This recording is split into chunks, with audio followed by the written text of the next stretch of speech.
welcome back to my channel. So today I'm going to talk about 28-week bump date. I'm actually like 28 weeks and 4 days, 5 days, something like that. I don't know, I can't even hardly keep up anymore.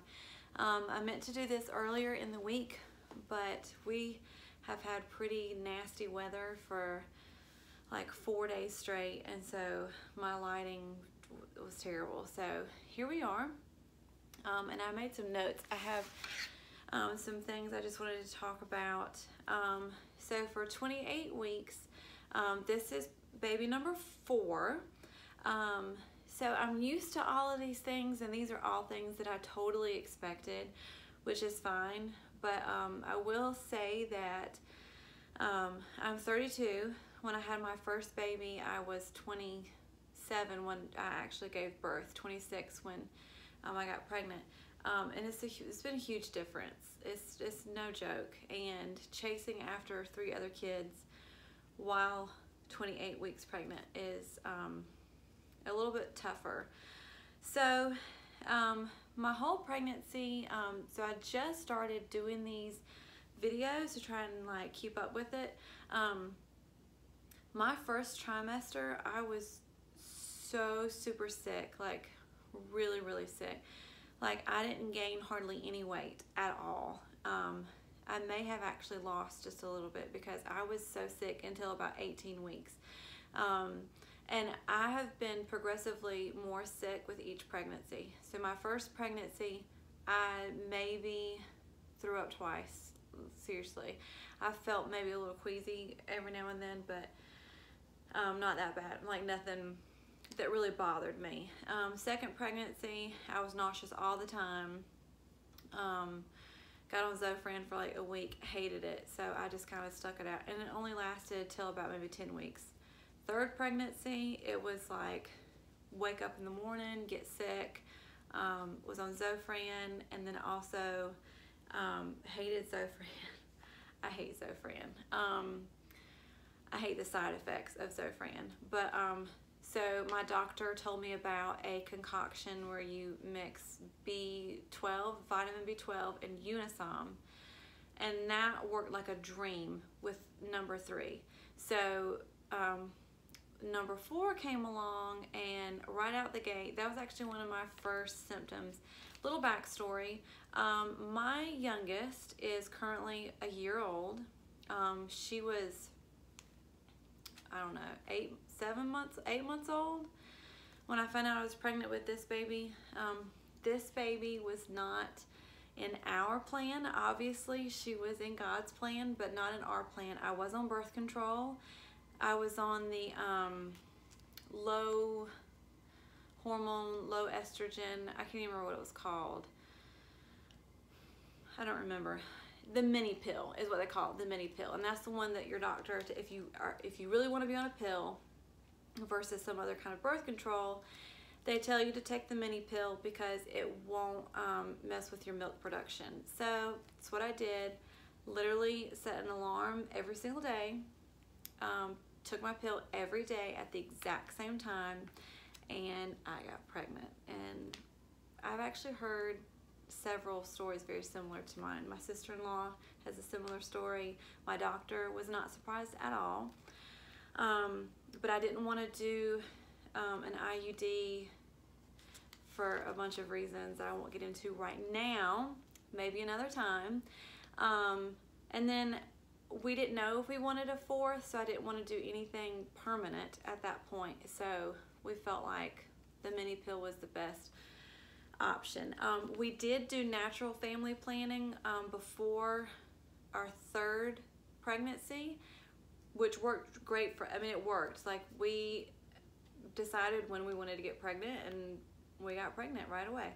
I didn't do that with this one because I had not started my cycle back yet, and I didn't feel confident enough in my calculations and dates to try and do natural family planning when I didn't have a period to go by.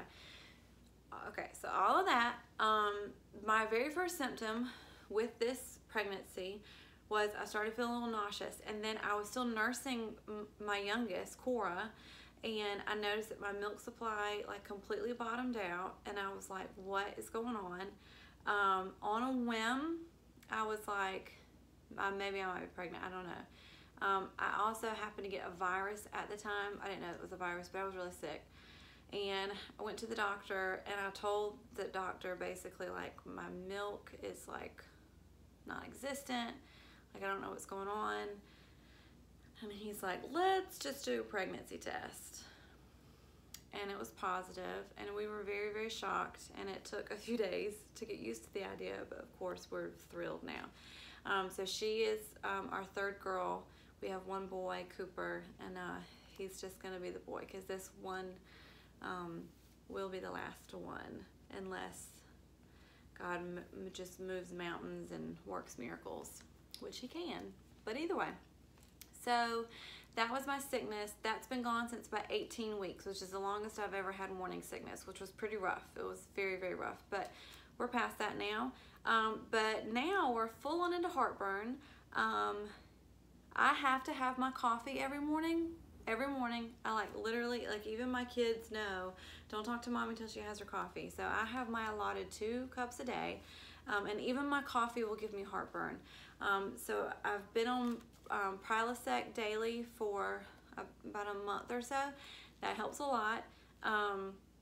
There are days I forget to take it, and boy can I tell when I forget to take it. Like I actually forgot to take it yesterday and today, and I feel like I'm dying. Like I feel like if I need to sit up straighter, because the more you kind of like slump, your belly just like pushes like your stomach and everything up, and it just makes it so much worse. But either way, heartburn is in full force.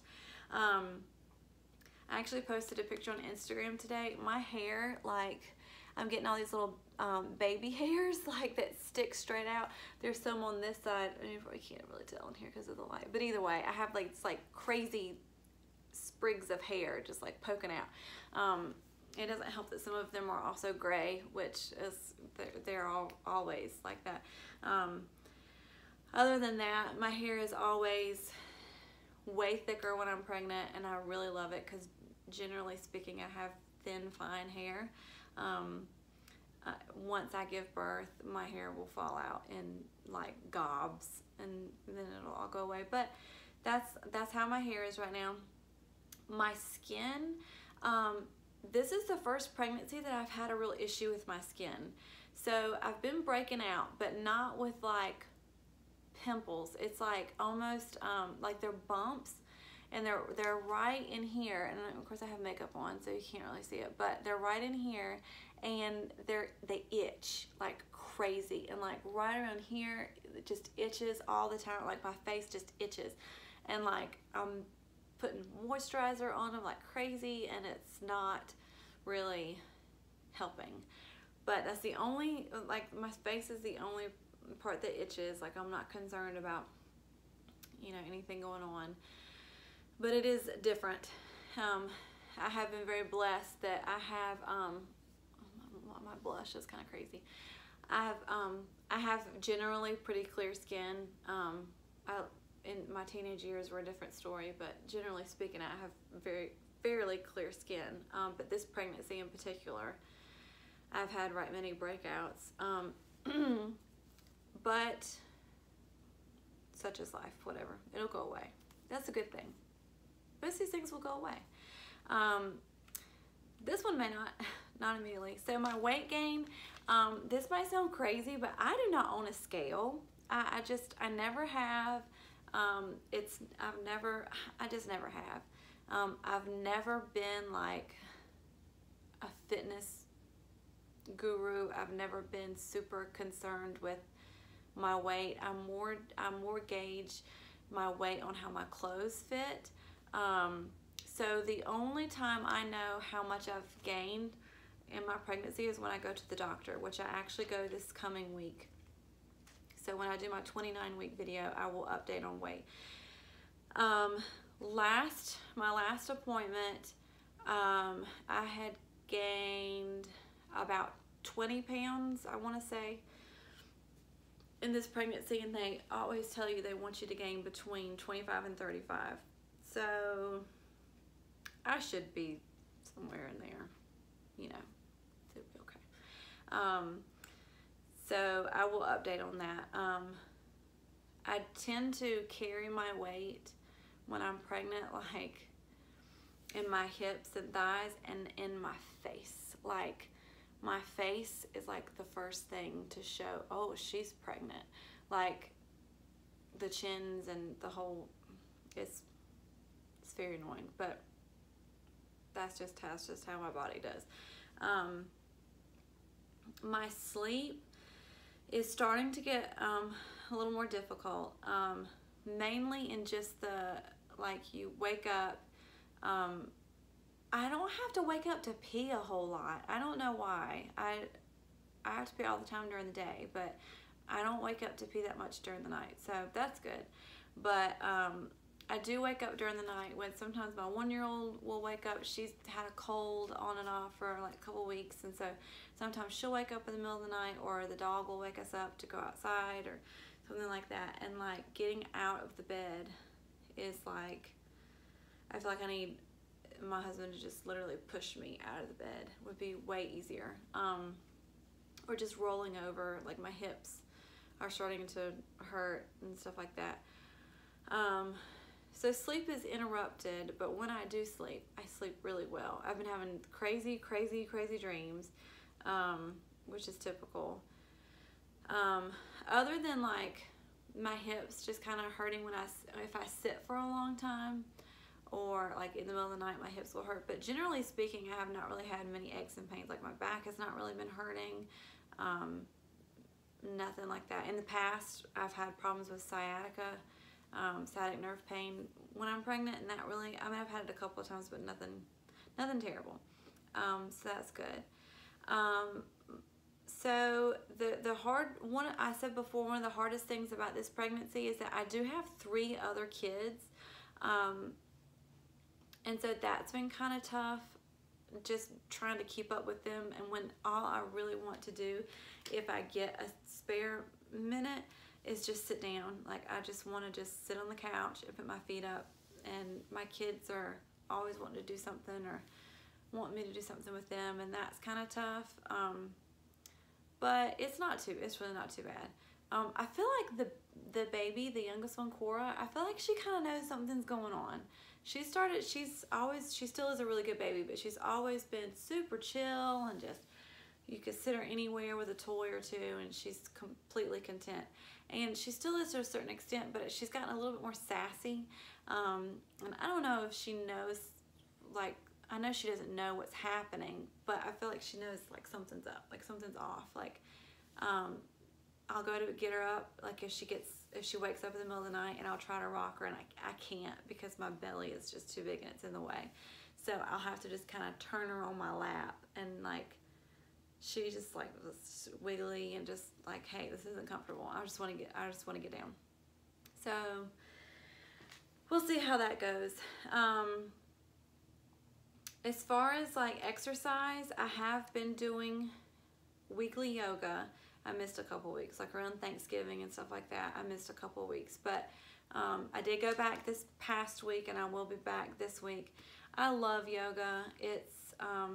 It's so relaxing and challenging, and just a really good way to stretch out. And my teacher the instructor is a friend of mine, and she's really good about telling me, like, if your hips are hurting, then you can do this, or make sure when everyone else in the class is doing this, that you do this. Like, don't, she tells me what is appropriate and what is not for pregnancy, which is great to have, because if you just do yoga videos like on YouTube or something that aren't specifically prenatal, or even if they are, like, you never know if you're not experienced, which I'm not experienced whatsoever.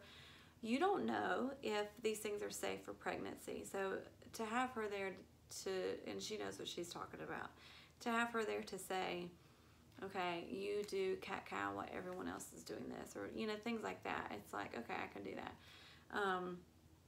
So other than that, we try to go on walks. I try to move around as much as possible. I mean, I move around in the house, but you know, trying to actually get out and do things is big. The last thing on my list is contractions. I have been having a lot of contractions in this past week. They're not consistent or timeable, but they're very noticeable. They're not really painful, just uncomfortable. So I go to the doctor this week, and that's just one thing I'm going to mention to him. And in the past, I've had contractions during pregnancies, like around this time, and it's almost always because I'm dehydrated. But I'm drinking like a gallon of water every single day. Like I'm not dehydrated. I know that. Like I drink water like crazy. So I mean, I'm sure it's fine. I'm sure it's no big deal. It's just Braxton Hicks, and it's just starting early, but I'm still going to mention it to him. But yeah, so I will do another video for my 29-week update, and I'll have a lot more information because I will have just been to the doctor, so I'll know how much I weigh. And oh, I do know I had my glucose tolerance test last time, and that was negative, so do not have gestational diabetes, which I never have. I may have the GBS test this week. I can't remember.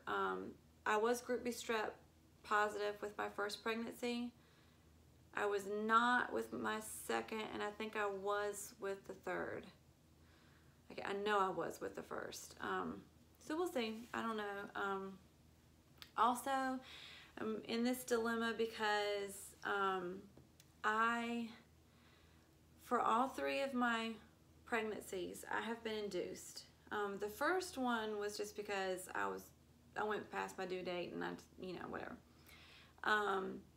With that delivery, she was my smallest baby, but I tore the worst. Like, it was a 3rd degree tear, and it was awful.